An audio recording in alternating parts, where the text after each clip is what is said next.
Hey guys, what is up? It is me, Pagey, here once again with another video on Green Lantern across a couple of different things. So it is an interesting time to be a Green Lantern fan or someone that's just like curious about Green Lantern. We of course had the movie or film back in, I think it was 2011, that didn't do that well and cut short any future that was planned there. Like fun fact, if you did not know, that film was supposed to be the first film in a DC connected universe with a Flash solo film, the next film in development afterwards, which didn't happen.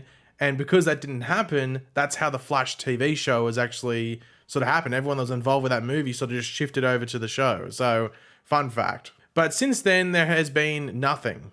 Just nothing. But a decade later, it seems like it is Green Lantern's time to shine across multiple characters and multiple shows. So in this video, we are going to go over some new details for the upcoming HBO Max Green Lantern series, as well as some questions that have arisen about the Arrowverse Green Lantern involving Diggle. But of course, it is important to remember that Stargirl will also have some Green Lantern stuff going on in their upcoming second season by the looks of it. So 3 different Green Lantern things going on across heaps of characters. It's pretty crazy. So first off, we will go over these new Green Lantern HBO Max show details, which itself has a good Arrowverse influence, as Greg Berlanti, Mark Guggenheim, and Jeff Johns are producing and or writing parts of the show, and all 3 of them were figureheads and very important people in the formation of the Arrowverse as we know it today. So yeah, we're just going to go through them all and give some thoughts if needed and some added information once again if needed, and then move on to some other stuff. So first up, Guy Gardner, who in their casting things are looking for a white male in his 30s, a hulking mass of masculinity as rendered in the comics. Guy is a personification of the hyper-patriotism found in the 1980s that birthed Hulk Hogan and Rambo. However, Guy is still likable. He might act foolish, but he is not a fool. Guy loves his daughter and wife with all of his hard partying, fast driving, and hot-tempered heart. But like many alpha males, there is a deep undercurrent of pain driving it all. So this guy, I think, will be a lot of people's favorite character in the show. I can see some meme moments coming from him. Now, one casting I've seen, which I love, and it sort of ties back to a meme I did in a video as well, is Sean William Scott. People want Sean William Scott to play Guy Gardner. I think that's actually a really great casting.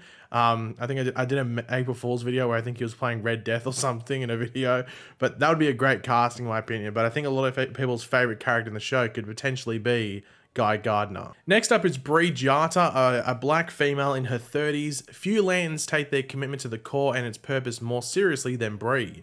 Bree is half human, and it's the half she's worked hard to forget. Bree has an alien mother and a human father.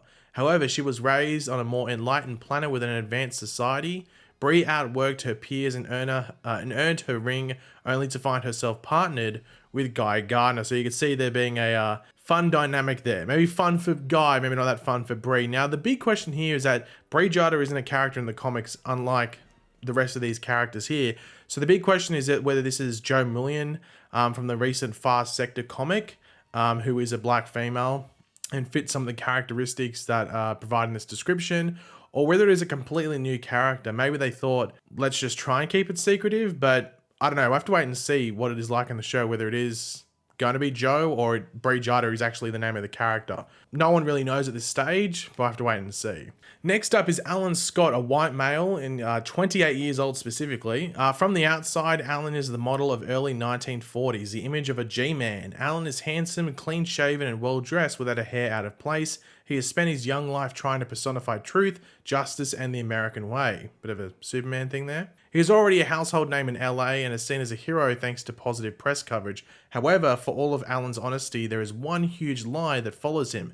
He is a gay man, a fact that, in his era, could cost him his job or even his life. Now, Alan Scott will, I think, be a character that a lot of people are looking forward to. Like, there's rumors whether he's going to be in Black Adam or not. There's also the potential that he could play a part in Stargirl Season 2's story. Whether he appears or he's just name-dropped and heavily referenced is up for debate. We'll have to wait and see there. But Alan Scott has been a character a lot of people just wanted to see in live action. He is the OG Green Lantern, and I think they're going to do the full-on costume as well, which will be really cool to see. But he could have a very, very interesting story on the show as well. It's going to be interesting to see the dynamic between the different time periods and to see how they bounce back and forth. And he's definitely going to have the most different looking, seeing it's set in the 1940s.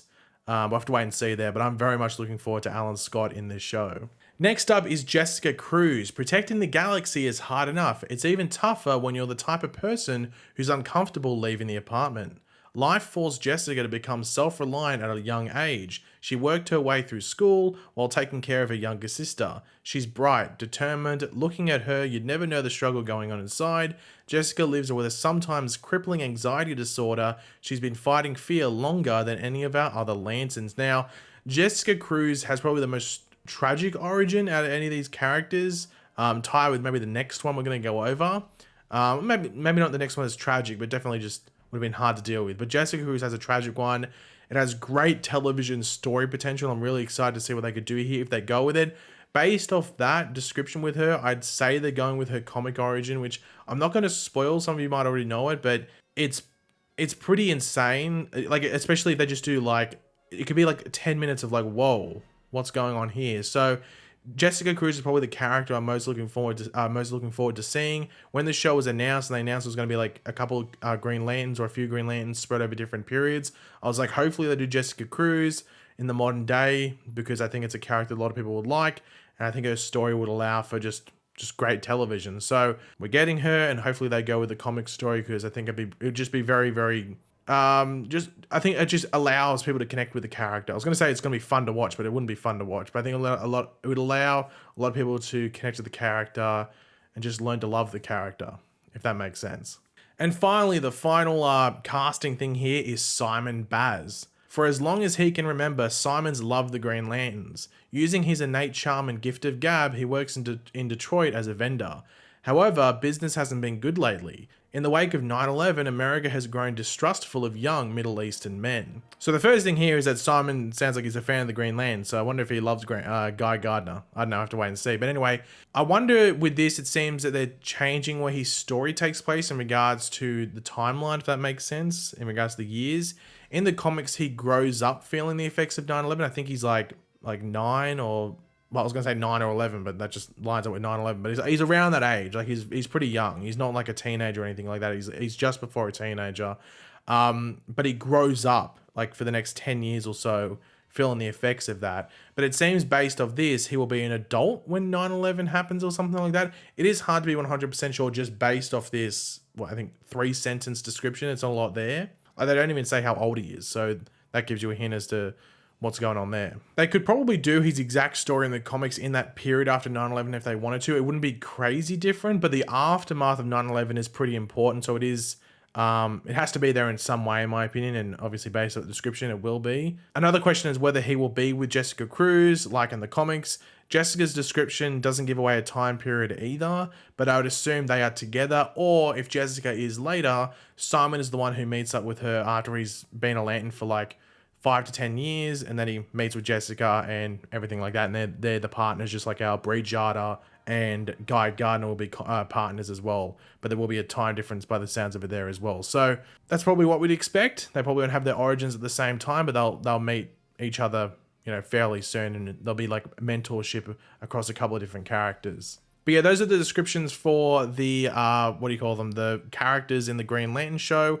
But the next thing I want to talk about to finish off the video is confusion around what's happening in the Arrowverse with the quote-unquote Green Lantern. So obviously, I think it was about a month and a half ago, maybe just over a month ago, it was announced that David Ramsey would be returning to the Arrowverse to reprise his role as John Diggle across 4 episodes of the Arrowverse, and then also appear on another show as a completely new character. Now, there has been confusion around these Diggle appearances in the Arrowverse in this upcoming season, might I say. And it's like, okay, well, the Legends appearance is meant to be this, you know, completely new character, so that has to be the Green Lantern. There's going to be like a space influence with, you know, Legend of Tomorrow this season with aliens and stuff like that. So that must be where he's going to be Green Lantern. However, the Diggle appearances are the chances for Green Lantern, not the Legends of Tomorrow one. Green Lantern is not a different character than Diggle, just like how the Flash is not a different character to Barry Allen. It's just a side of those characters. It's an alias. Like, Barry Allen is still the Flash, just like how in this universe, John Diggle is still the Green Lantern. They're not different characters, just a different identity. So with those 4 appearances, which will be over Batwoman, Supergirl, The Flash, and Superman Lois, those are the 4 episodes where he would potentially whip out the ring and go, let's go let's go green. That was terrible. Anyway, those are the appearances or the shows where he's most likely to become Green Lantern if he's going to do it. The Legends of Tomorrow appearance sounds like it's just going to be David Ramsey playing a different character in a different time period, or maybe a different Earth or something like that if they want to go down that route, or just like an alternate version of him. Which, look, to be fair, maybe the alternate version is also Green Lantern, but he's not called John Diggle. Maybe he's John Stewart. Maybe they go to some alternate thing and there's John Stewart and it's actually David Ramsey and he's Green Lantern. Maybe they go down that route. But they've sort of specified that Diggle is the Green Lantern and he's going to be Diggle in those 4 other shows, not Legends. So there's confusion around there. I think I've explained it hopefully well. Diggle is Green Lantern, not his Legend of Tomorrow character is going to be, even though there is a possibility that maybe the alternate version of Diggle that's appearing on Legends that David Ramsey is playing is maybe John Stewart. As we know, Diggle's stepfather in the Arrowverse, what's his last name? It's Stewart. So they've got connections there if they want to go down that route. But in regards to that David Ramsey stuff, I don't know if he's in Vancouver at the moment, ready to film. Maybe, or I doubt he would be now because of the Christmas and holiday period, but maybe after that he'll go up there and he'll start filming these episodes he's meant to do, because he's directing episodes as well. So he's going to be acting and directing. So maybe we'll hear about this or more updates in regards to this in the next month or 2. But for now, it's a wait and watch because we don't know. But yeah, guys, thanks for watching. Hopefully you enjoyed the video. If you did, it'd be awesome if you could drop a like on it to show support. Let me know in the comments section down below your various opinions on what we went over in this video. You're looking forward to the HBO Max Green Lantern show. What are your thoughts on the Diggle stuff and various things like that? And you're just happy to see Green Lantern back in the spotlight after a decade of being locked up. It's been a while. But anyway, yeah, let me know all your opinions down there in the comment section down below. And of course, if you are new to the channel, make sure to subscribe. And I will catch you guys later. Goodbye.